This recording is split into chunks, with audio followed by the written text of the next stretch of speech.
Technology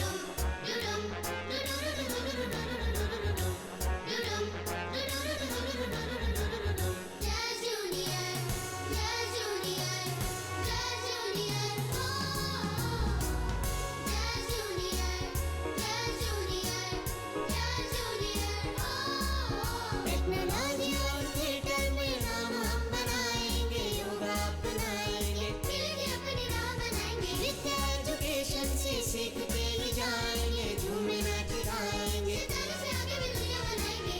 जय junior, जय junior, जय जूनियर, ओ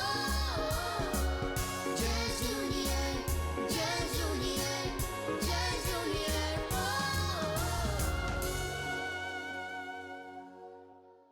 If you're not willing to learn, no one can help you. If you are determined to learn, no one can stop you. Hi friends, welcome to our show, Just Junior. Friends, we are celebrating here Children's Day. Children's Day is celebrated to raise awareness about rights, education and welfare of children.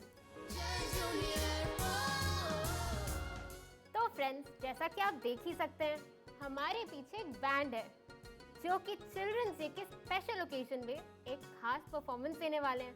इस performance के लिए मैं तो बहुत excited हूँ। आलिया, आप भी excited हो ना? यस दे, मैं भी बहुत एक्साइटेड हूँ। तो न्यू ग्रीनफील्ड अलकनंदा के स्टूडेंट्स का ये बैंड लीड कर रहे हैं अश्मिता और आदित्य धल। तो चलिए देखते हैं ये परफॉर्मेंस। यस दे, देखते हैं।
मुझे तो बहुत ही मजा आया।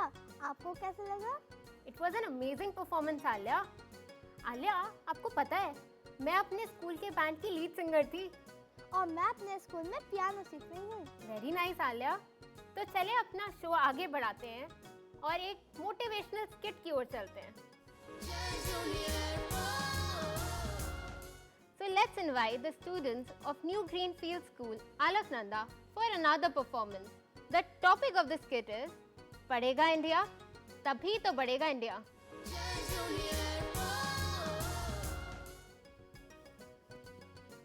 हाय राम, कितनी गर्मी है। अरे भाग्यवान, जरा पानी तो लाना। हाँ हाँ लाती हूँ। अरे अरे माँ, पहले हाथ तो धो लो। कितनी बार समझा दिया पर तुम तो मेरी सुनती ही नहीं हो। अरे 2 अक्षर पढ़ने स्कूल क्या जाने लगी, तेरी तो साफ सफाई ने मेरी जान ही ले ली।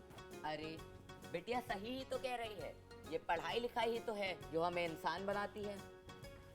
बापू बापू, मुझे आपसे कुछ बात करनी है। हाँ हाँ बोलो बेटा। बापू, मैं सोच रही हूँ क्यों ना हम एक मोबाइल खरीद लें। ये मोबाइल क्यों खरीदना है? पड़ोस में देखा नहीं जब से मोबाइल आया है बच्चों ने पढ़ाई लिखाई छोड़ ही दी है।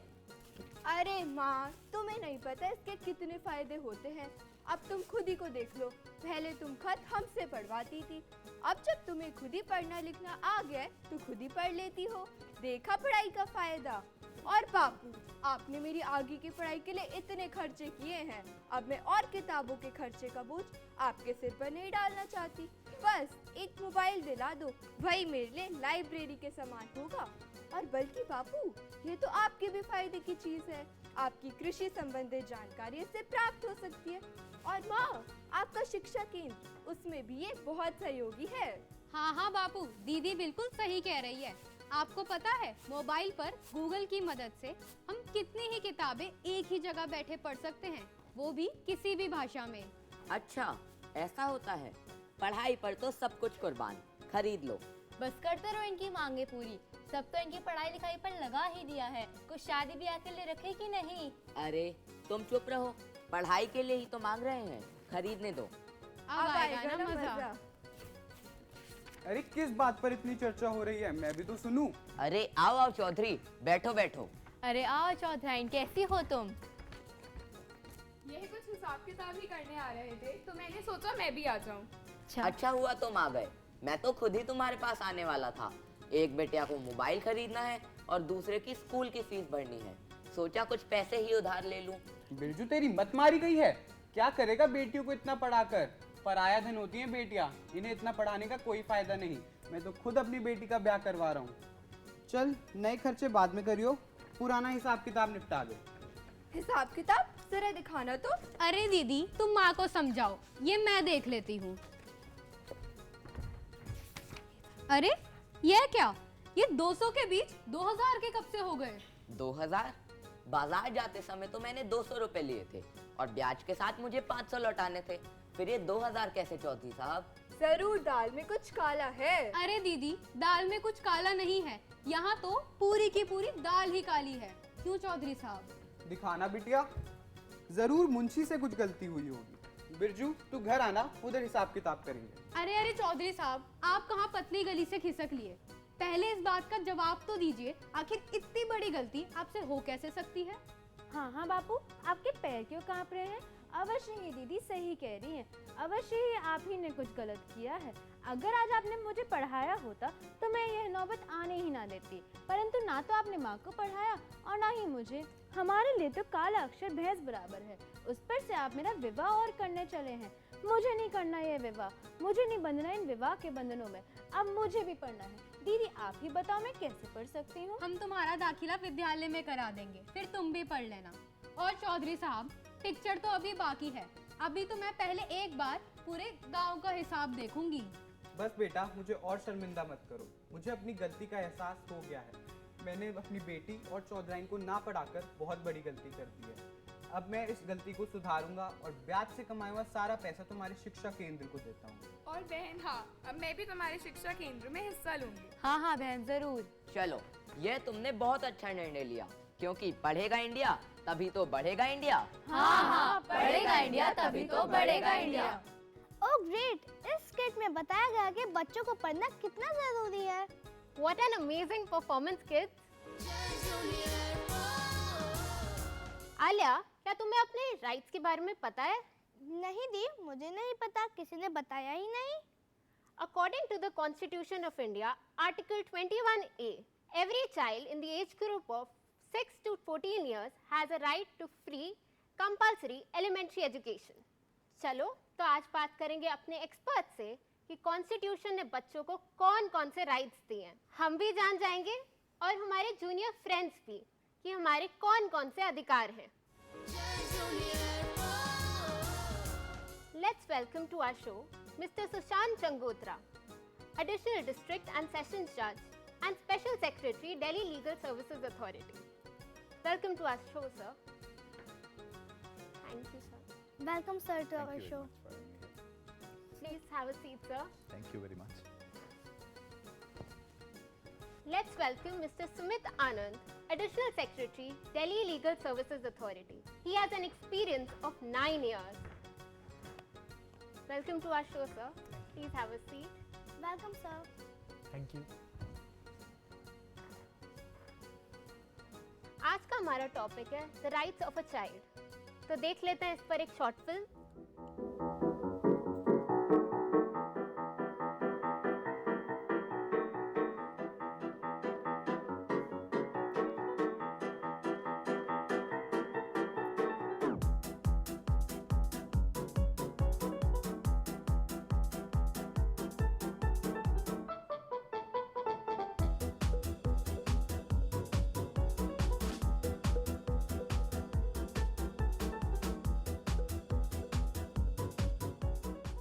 सर, आलिया का आपसे एक क्वेश्चन है। सर आप हमें और हमारे जूनियर फ्रेंड्स को राइट्स के बारे में बताएं ताकि हम अपने अधिकारों के बारे में जागरूक हो सकें। बहुत अच्छा क्वेश्चन है आलिया आपका। देखें, जैसे कि इंडिया में हर एक सिटीजन के पास कुछ ना कुछ मौलिक अधिकार हैं, ऐसे ही जो बच्चे हैं उनके भी मौलिक अधिकार हैं। अगर हम बच्चों के राइट्स के बारे में बात करें, कुछ तो लीगल राइट्स हैं, लेकिन उसके साथ साथ बच्चों के पॉलिटिकल, सोशल, इकोनॉमिक और कल्चरल राइट्स भी हैं। बच्चों के जो सबसे इम्पॉर्टेंट राइट्स हैं, जैसे कि बच्चा एक बर्थ होता है, right to be born.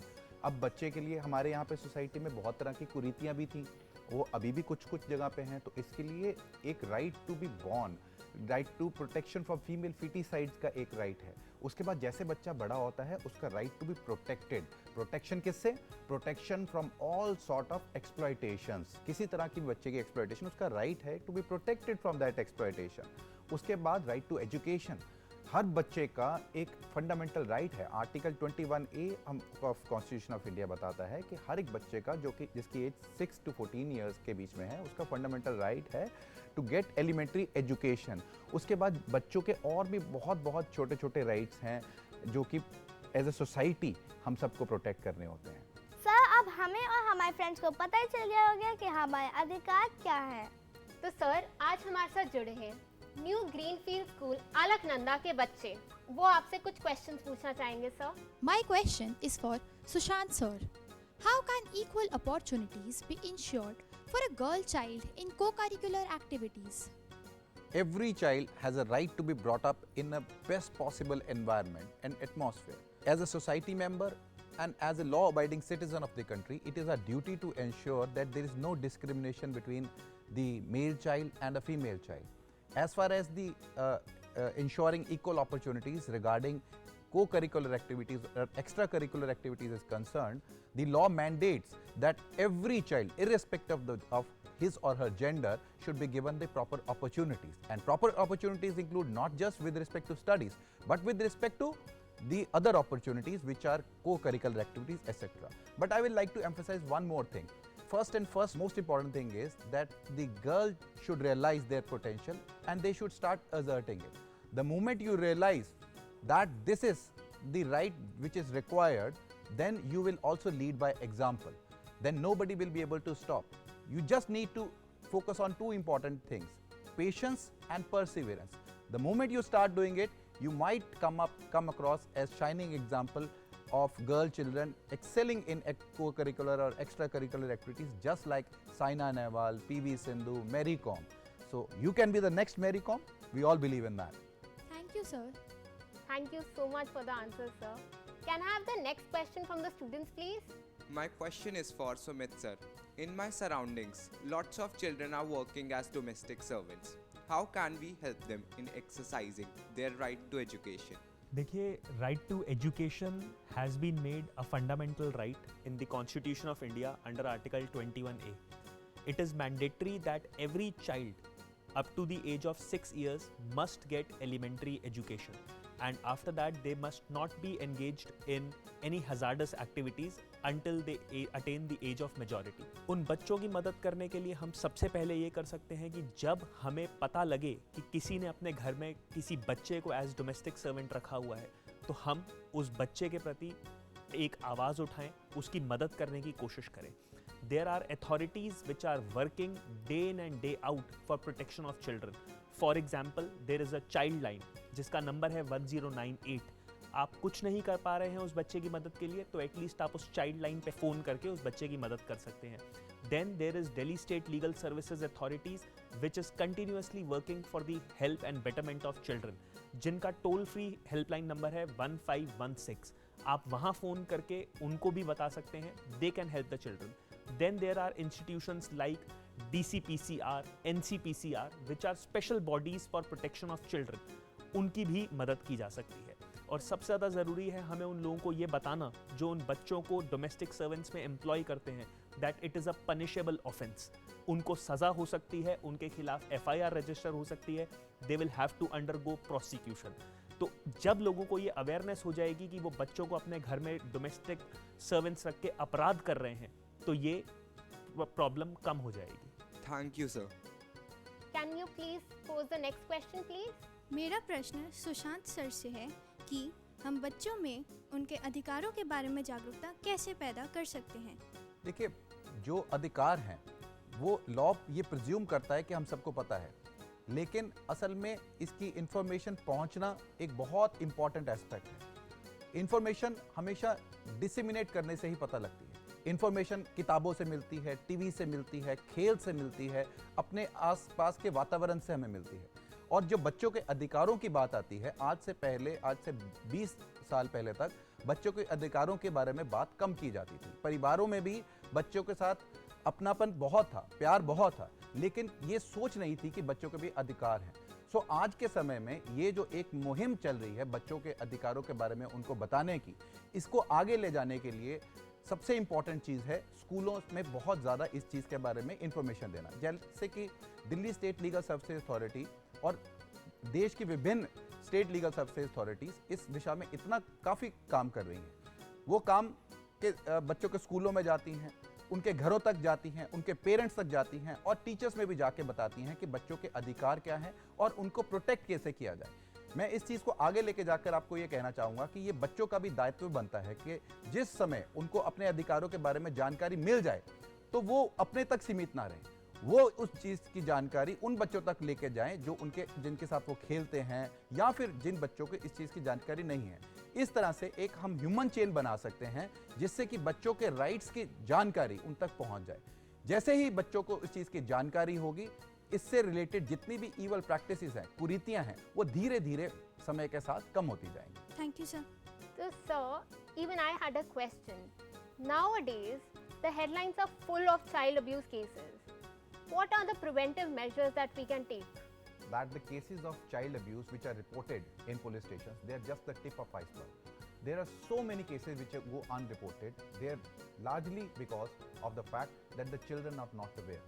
And the second and most important thing is, which is actually very much preventive in nature, is to tell children what to do in such a situation. Most of the times it has been seen that the children lack disconnect with their parents, और जो perpetrator of crime है वो इस तरह से बच्चों के ऊपर इन्फ्लुएंस जनरेट कर देते हैं कि उनको ये चीज़ का रियलाइज कराते हैं कि अगर उन्होंने ये इन्फॉर्मेशन बताई किसी को तो वो उनके लिए हानिकारक होगी। तो इसके लिए बच्चों के साथ पेरेंट्स का एक फ्लोइंग कम्युनिकेशन होना बहुत ज़रूरी है। इसी तरह से टीचर्स की भी रिस्पॉन्सिबिलिटी होती है कि स्कूल में बच्चों को ऑब्जर्व करते रहें। द मोमेंट दे रियलाइज कि बच्चे का बिहेवियर चेंज हो रहा है, जैसे कि बच्चा हमेशा कोई भी विक्टिम ऑफ सेक्सुअल अब्यूज की अगर हम बात करें तो बच्चा सिग्नल ज़रूर देता है। वो किस तरह के सिग्नल देता है? बच्चा अगर अच्छा हंसता खेलता बच्चा हो, वो चुपचाप बैठना शुरू कर जाए, खेलने कूदना बंद कर दे, या फिर बच्चा अपने पेट में दर्द बताए, तो ये सब सिग्नल्स पेरेंट्स और टीचर्स के लिए हैं कि वो बच्चे के साथ आगे जानकारी और बढ़ाएं, बच्चे से एक कंफर्ट जोन में लेके आएं, उसके साथ ट्रस्ट और डेवलप करें ताकि बच्चा उनके साथ बात खुल के बता सके। तो इसकी इंफॉर्मेशन देना, dissemination is the most important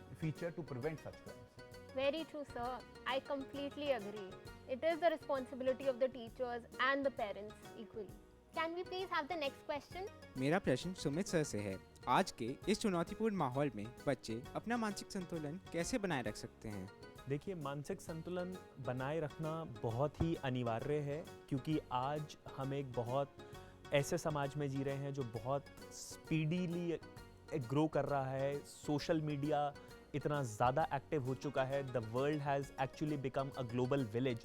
there is so much of information flowing, there is so much of pressure on the children. So the most important thing is the children should understand that what is important for them and what is not important for them, and they have to realize the atmosphere in which they are staying. जो उनके आसपास का माहौल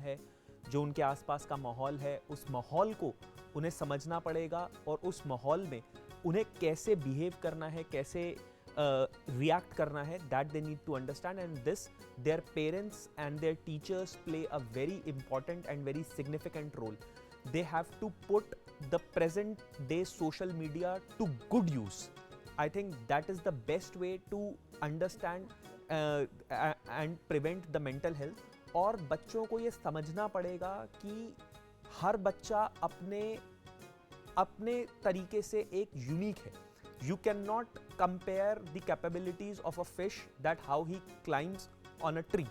हर बच्चे को ज़रूरत है अपना पोटेंशियल समझने की, अपनी विशेषता पहचानने की और उस फील्ड में एक्सेल करने की. Thank you, sir. Thank you so much for coming to our show and spreading awareness about the rights of a child. We are obliged, sir. Thank you. Thank you, sir, for coming. तो friends, आप अपने अधिकारों के बारे में जान ही गए होंगे। आज के चुनौतीपूर्ण माहौल में हमें अपने अधिकारों के बारे में जागरूक होना चाहिए और अपना मानसिक संतुलन भी बनाए रखना चाहिए और अपने सराउंडिंग एरियाज में क्या हो रहा है इसका भी ख्याल रखना चाहिए। Now it is time to take your leave. We will meet you on the same time, same day next week on your favorite show, Just Junior. Till then, stay safe and out of trouble, my friend. Bye bye.